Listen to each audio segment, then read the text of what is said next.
Welcome again. Today we're bringing back a conversation that needs another look and another because we can't stop talking about it. A few weeks ago we had our first ever Jasiri special, where we discussed, I was just running ahead of myself because I was feeling myself too much. Where we discussed Vesico-Vaginal Fistula, that is VVF for short. We heard women share their experience of living with VVF. We also spoke to some professionals. In a bit, we'll be picking up the conversation on this issue again. But first, we return to a story from Niger State that sparked controversy on social media. There has been somewhat of an about turn, and we're about to give you the details, so please, let's just get into it. Now, the governor of Niger State, Umar Mohammed Bago, is saying that people misconstrued his comments on people with dreadlocks. Bago said that if you have business in Niger State and you have dreadlocks, you are welcome. Let's hear what the governor had to say. With dreadlocks. But we have a problem with the cult here with dreadlocks.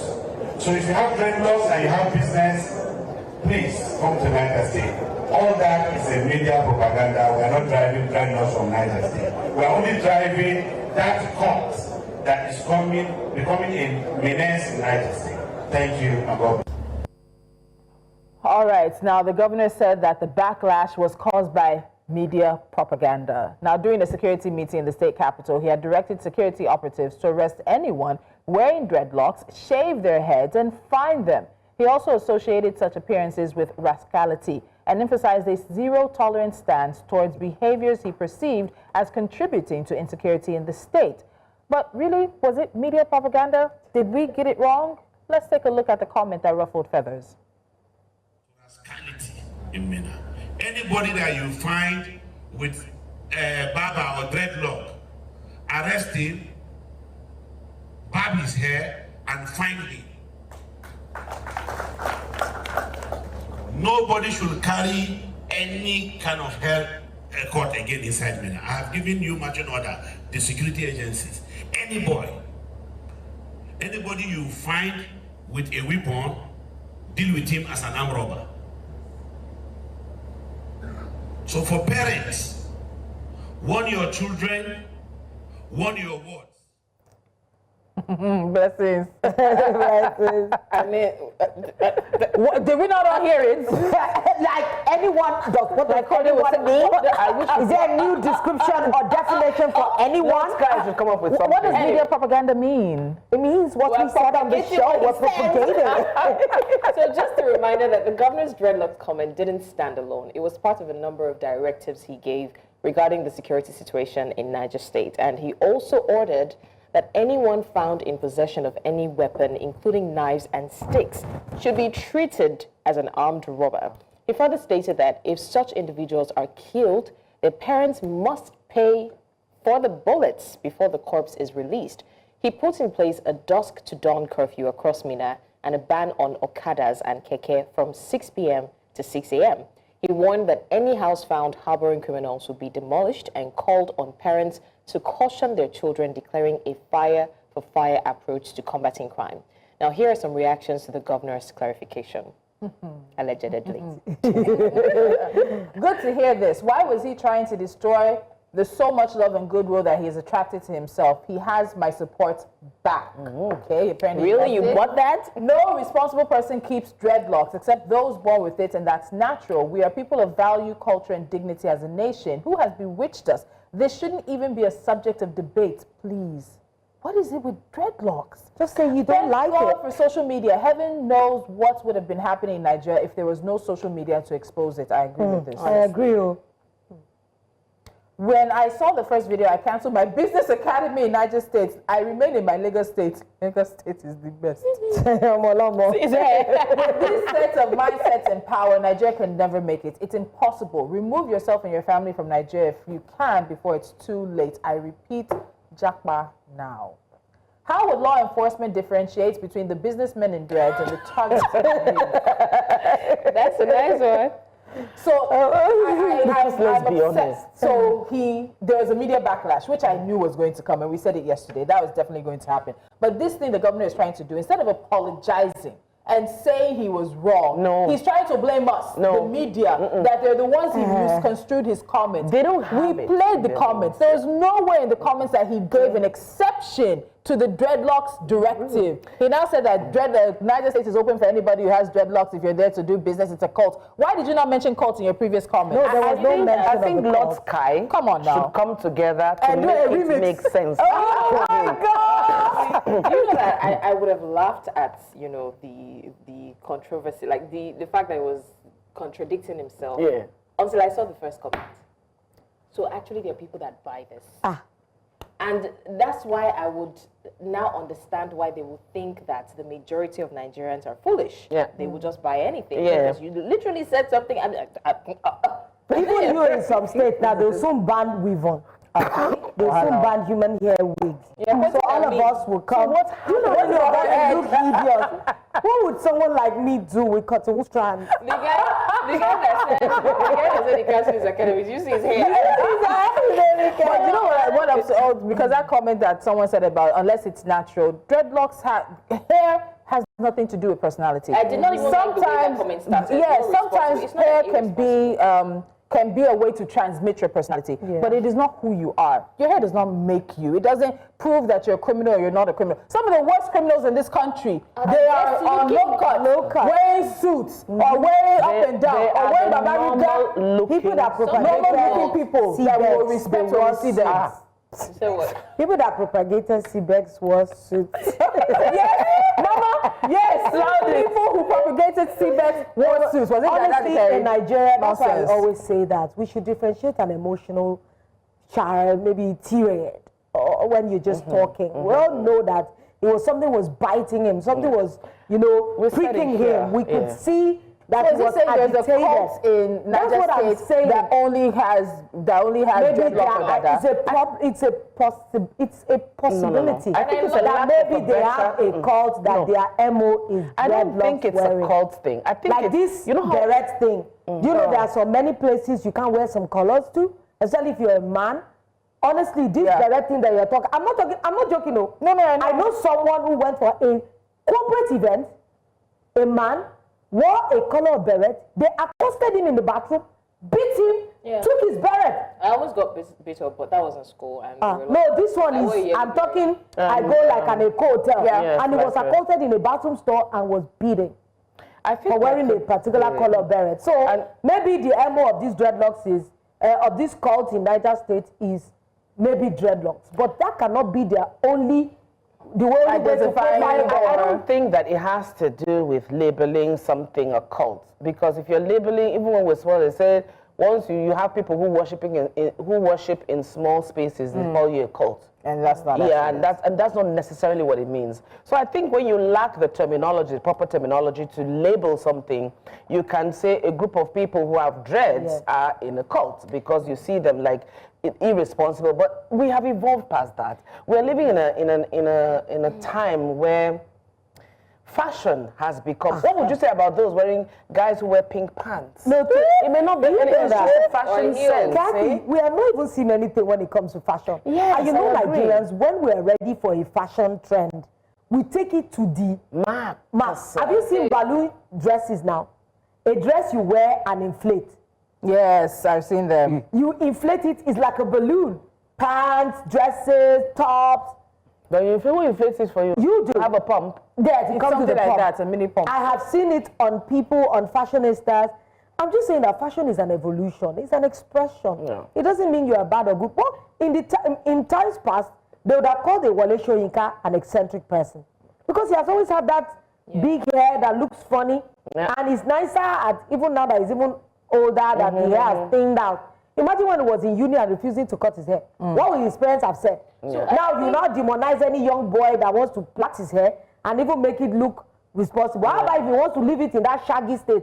Will you say he's not an academic? And even the that this people. just- Sorry, go ahead, Blessing. No, I think that this just also shows how the people in power in Nigeria have an inflated sense of self, where they see themselves as God who cannot make mistakes, right? This is not something too hard. You made a mistake. You spoke out of emotion. And then you just come back and honor. Even this one you're saying now, it doesn't make any sense. If you're doing business and you have dreadlocks, you're welcome. Then when they come, you're not asking, are you a youth with dreadlock or a businessman with dreadlock? Do you understand? It still doesn't make any sense. And the comment, I keep coming back to that comment I said if it's natural. So I know somebody who has a child who has dreadlocks. Yeah. And because of that, there are schools in this Lagos that did not accept the child, that they said the child had to cut. So even the people who have natural dreadlocks are facing some level of discrimination. Yeah. And we're black people, we're African people. I don't understand who taught us to despise and hate our hair. But it's not even dreadlocks. America. It's not even dreadlocks. We can even talk about black African women and how many of us feel about our hair. That's a whole separate conversation. But because of time, I also want to say one thing. Again, even me, I don't like this. The governor did not reverse his comment. No, he did not. The governor did not make a U-turn. No. The governor tried to douse the fire and made a clarification and shifted the blame. We heard you very clearly in what you said. You said what you said, own what you say, and apologize that you made a mistake. Not try to divert attention and divert blame. You are not misconstrued. Governor, you said what you said. Which governor or which influential person in politics has really come out to say, I apologize? I didn't say what I said. Thank you. So, going with what Tolu is saying, it's coming in the future. Because when Tolu is saying, just accept it, step into it and say, okay, I did this, I did. You said what you said. You said that. You cannot unsay it. You said it. Let's Why you guys so wicked? Why are you saying that he said it and he said it and he said, using that said in so many ways? Okay, we're going to go for a quick time out. When we come back, we will be heading to our live coverage. And the News Central Town Hall in Anambra is coming up at 11 a.m. A quick time out, and we'll be right back.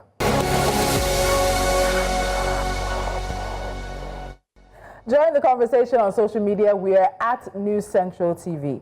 Now today, we're reshining our spotlight on Vesico-Vaginal Fistula, or VVF. This is an unwanted opening that forms between the bladder and the wall of the vagina. The only treatment is surgery. Last year, it was reported that Nigeria currently has anywhere from about 400,000 to 800,000 women and girls living with VVF. And every year, an additional 50,000 to 100,000 new cases occur in the country. The young girls and women who suffer from VVF find their lives drastically affected unless they can get the surgery. They experience leaking urine, constant wetness, bad odor, and discomfort, making everyday life very difficult. Many women and girls with VVF often face embarrassment, social rejection, and emotional pain. News Central was in Katsina State earlier this month while the International Federation of Gynecology and Obstetrics was holding its meeting and also performing free surgeries for girls and women. We need to acknowledge that VVF must become a national conversation. VVF is not rare. Thousands of women, especially in northern Nigeria, suffer silently. There is a failure of the health system, education system, social support structures, and it affects real women and girls every single day. Joining us now is Dr. Umar, a consultant obstetrician, a fistula surgeon, and Dr. Shuaibu Yusuf, a gynecologist and fistula surgeon, both from the National Obstetric Fistula Centre in Katsina. Dr. Yusuf will be joining us shortly. But Dr. Umar, good morning, and thank you so much for joining us. Good morning, and thank you for having me. Thank you very much. I'm happy to be with you. It's a pleasure to have you join us. Now, Dr. Umar, let's start with the foundation. Many people have heard of VVF and many have not. What do you think are the primary causes of VVF? Well, good morning, everyone. I think the primary cause of VVF, vaginal fistula, is poverty, lack of education, lack of emergency obstetric care, and then some other traditional practices. These are some of the few causes of VVF. Dr. Umar, can you quickly expand on the traditional practices? Yes. Can you expand on the traditional practices that you mentioned? What are those traditional practices that can also be causing it? You see, when you talk of VVF, majority of the cases, more than 80% are caused by prolonged obstructed labor. But then there are a few that are caused by these harmful traditional practices. And these harmful traditional practices include, that is what we call yankan gishiri. It's a traditional cut or incision that either a wanzami, that's a traditional barber, or a traditional birth attendant give to a woman during a delivery. This incision is given onto the vagina to increase the vaginal capacity. So during that process, vesico-vaginal fistula can be formed. Then sometimes addition of caustic materials, some insertion of things that can cause bounce in the area can also lead to a vesico-vaginal fistula, though these are the rare causes. All right, so you mentioned earlier that hundreds of thousands of girls and women live with VVF, and thousands more new cases will occur every year. Dr. Umar, can you tell us who are the women and the girls who are most at risk for VVF? Well, a woman of VVF, each and every woman can be at risk of VVF, but mostly the girls, because during their first pregnancy, some are small, they have small pelvic cavity, which the baby's head will not be able to negotiate, and then they have obstructed labor. But then we see VVF in women who have 10 or 11 or even 15 deliveries before. They will just have a VVF in the 16th or even 15th delivery. So it can be seen in the younger individuals, and it can also be seen in the elderly individuals, especially when there is no emergency obstetric care. No, Dr. Umar, you need to expand on that, because many of us believe that it's typically in your first or second pregnancies or deliveries, but you're saying that women who've had even 11, multiple number of deliveries can also still develop VVF. How is that possible? And then the girls that develop the VVF, you say sometimes the pelvic, it's narrow for the baby's head to begin to negotiate its way out. What ages are we talking about there? So that's two questions in one. I'm so sorry. Yes, ma'am. So let me start with the ages. We are talking about teenagers that are not well grown up. Some even have some malnutrition. Yes. And then when we talk about the elderly women, they can also have obstructed labor because they delivered so many times. Some don't attend antenatal care, and they don't have skilled birth attendants at hand. So they deliver at home, or they stay for long in labor until when they get obstructed labor and they come to the hospital. Because any pregnant woman can have what we call cephalopelvic disproportion. The baby's head may be too big, that there will be a sort of mismatch between the baby's head and the mother's pelvis. So even an elderly woman can have that, but if that is noticed in the hospital, then some actions will be taken, like emergency cesarean section, and then this will not happen, because this is the reason why I said this is a disease of poverty. Elsewhere in developing countries, they don't see obstructed labor, they don't see vesico-vaginal fistula, because before all this happened, they would have taken action. Even if it were a young girl, let's say a girl of 14 years old that is pregnant. So if she attends antenatal care and she has supervised delivery, she will not have a vesico-vaginal fistula, because once problem is identified, it will be managed. So that's why I mentioned lack of emergency obstetric care. All right, so we have Dr. Shaibu Yusuf, who's also a gynecologist and fistula surgeon from the National Obstetric Fistula Centre in Katsina, joining us now. Dr. Yusuf, thank you so much for taking out some time to be with us. We've been speaking to Dr. Umar, and she's laid out some of the causes of VVF, and she's called it a disease of poverty, or basically caused by poverty. And I want to pick up from there with you, Dr. Yusuf. One of the things that struck me the most is that VVF is preventable, but the only treatment for it is surgery. And without these surgeries, these women and girls often end up isolated and stigmatized. Let's talk cultural, traditional, societal, and maybe even the religious factors that continue to play into why women and girls in Nigeria continue to suffer from VVF. Dr. Yusuf, over to you. With everything that we know, why are we still talking about fighting or ending VVF in 2025? What are the things that continue to make it, unfortunately, possible for young women and girls to suffer in Nigeria? But take a quick time out to do that. So when we come back, the conversation continues. How can Nigeria end VVF? Stay with us.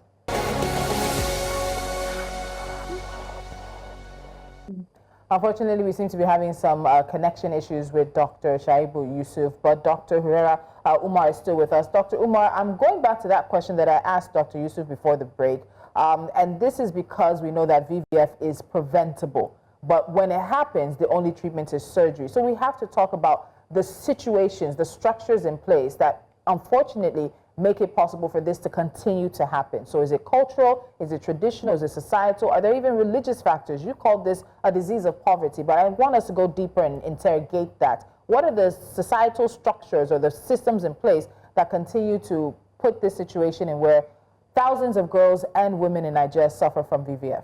Dr. Umar. Yeah. So the causes are multifactorial, and when we talk about the community, there is a lot in the community taking place. Like when you look at nutrition, even girl child, even when the child is an infant growing up as a kid, when we have a malnourished girl child, a girl child that has not been immunized should be susceptible to contracted pelvis, a very small pelvis.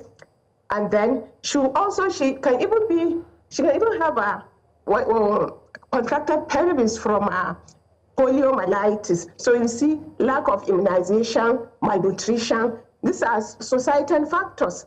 Then when we come to lack of empowerment, if a woman is empowered, she has her own money, she'll be able to, and she's educated, she'll be able to know the importance of antenatal care when she's pregnant, and she should be able to know that it is important to deliver in the hospital under supervision.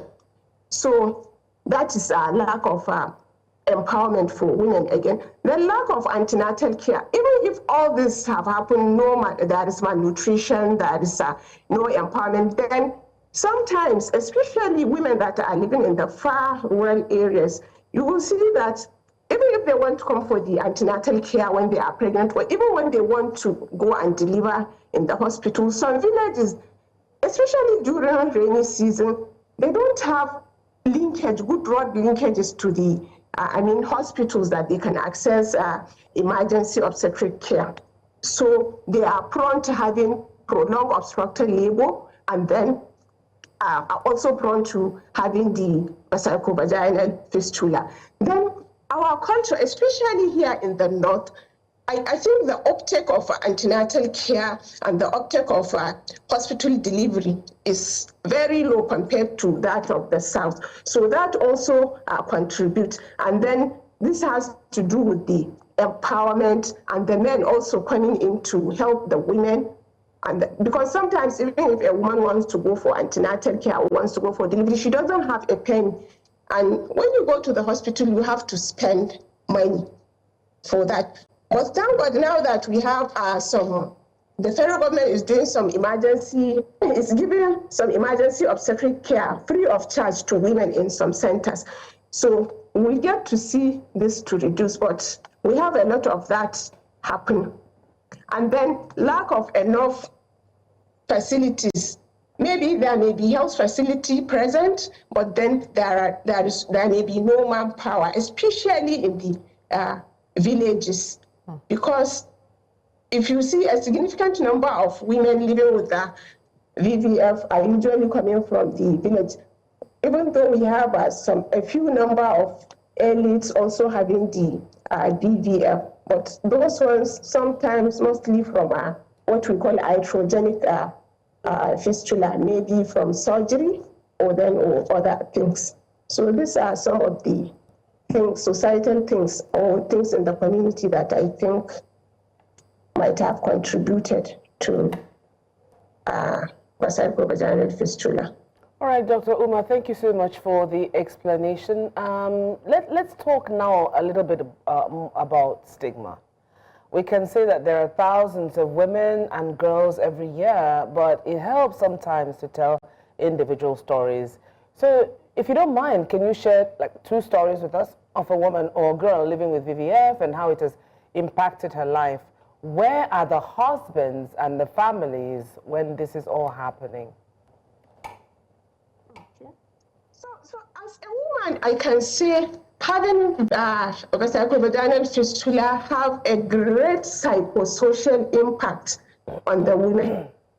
Yes, because imagine always draining urine, smelling urine. They are being stigmatized. They don't feel like going for occasions. They are being ostracized, and they are also, there is a lot of embarrassment in it. So I can tell you that, and the worst part of it is that sometimes you will see a woman with all these problems. I have seen one that despite the problems, the husband refused, or the spouse refused to come and even visit her in the hospital. Most of the times you will see that these women are being accompanied into the hospital by their parents or relations. Very few husbands tend to come. In fact, some husbands do divorce the women because of this problem. So I've seen a lot. I've seen a woman, or you just go to come to the ward, meet a woman seated, she'll just be crying, but later when you console her and ask, later she'll be able to tell you that maybe she has spent like 20 days in the hospital, but the husband didn't show up. And then sometimes even they are not very close relatives can be very distant from them. They can just decide to stigmatize them. And those are the few experiences I can share. Umar, I mean, those are really sad stories, but I'm very curious. The policymakers in Nigeria, they know that VVF is a problem. They also know that it's preventable. Is there a national strategy that is in place, seeing how many young girls fall into this almost every year?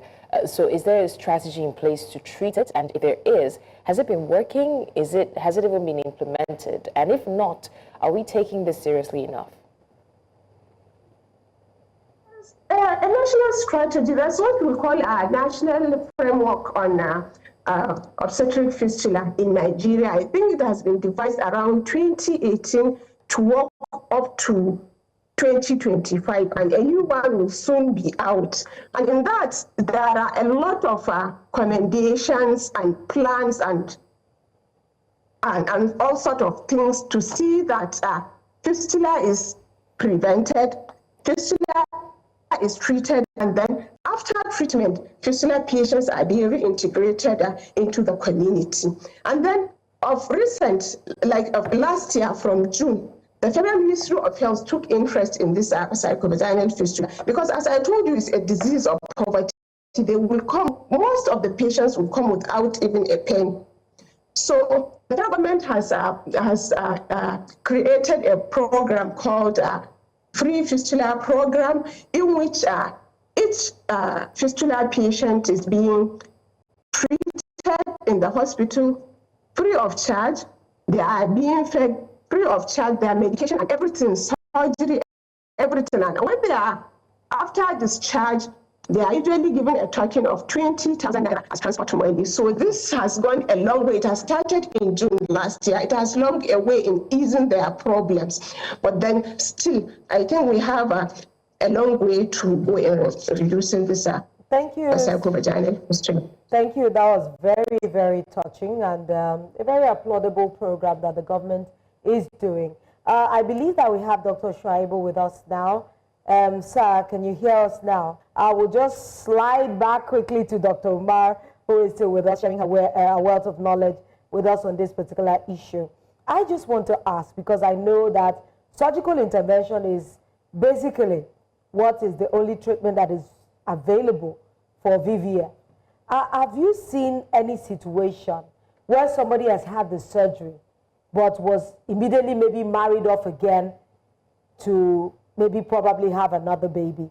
Not in, maybe the time frame is very short. Have you seen anything like that, Dr. Umar? Yes, Well, for the treatment of vesico-vaginal fistula, there are a few cases that they don't need surgery. That if you use what we call urethral catheter and it stays for like 2 weeks, the fistula is very small, it will heal spontaneously, and then there may not be need for surgery. But this is in few cases, about 10% or so. Yes. But I've seen, just like I told you, it's a disease of poverty, lack of education, and other things. You can see a woman who has had vesico-vaginal surgery, and she was successfully repaired. She's dry and was discharged. So at discharge, even before discharge, we counseled them on family planning, because that the area has to rest. And then enough healing takes place before they get pregnant again. So they are being counseled on contraception, family planning, even while on admission, during discharge and after discharge. And most of them take up the family planning program. But then occasionally we do see women who, in one way or the other, will come just a few months after the surgery with pregnancy. So those ones likely they did not use the family planning method given to them, or they rejected, or because of some other social reasons. Yes, but sometimes we see some of them. Dr. Umar, let's go on a quick timeout. When we come back, you did share a story of situations where these women and young girls are sometimes left, deserted by their husbands and even their families. And we need to ask, where are the men? Because this is not a situation that women can end on their own if the men are not involved. And we'll be wrapping up the conversation when we come back. So stick around. There's much more on Justice after this.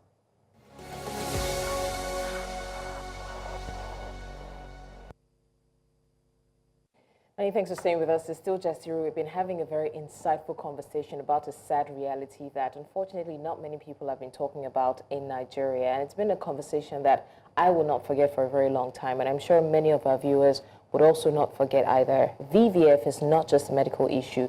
It's a human rights issue. It's a development issue, a moral issue, making it a national conversation which forces accountability, fuels awareness, and drives the political will to end it for good. Now, Dr. Umar, training of skilled birth attendants. Okay, my apologies. Dr. Umar, if you're with me, and we understand that it's important to train for skilled birth attendants, and it's very critical. What investments are being made to expand and strengthen the midwifery workforce, especially in rural areas? Well, thank you. Well, I've not come across any program that is increasing the number of midwives that we have in Nigeria, but I know that there are a lot of schools of midwifery, and there are a lot of girls that have now been enrolled to study midwifery. But the problem is that rural areas, nowadays, I don't know, not many women would like to stay in the rural areas. I think that is one of the problems. Maybe it may be due to lack of social amenities in the rural areas, or some other personal reasons from the midwives. And I think even though the midwives are being trained, I think we need to train more and more, considering the population, I mean the Nigerian population. I think we need more and more. And some are even leaving the country, migrating.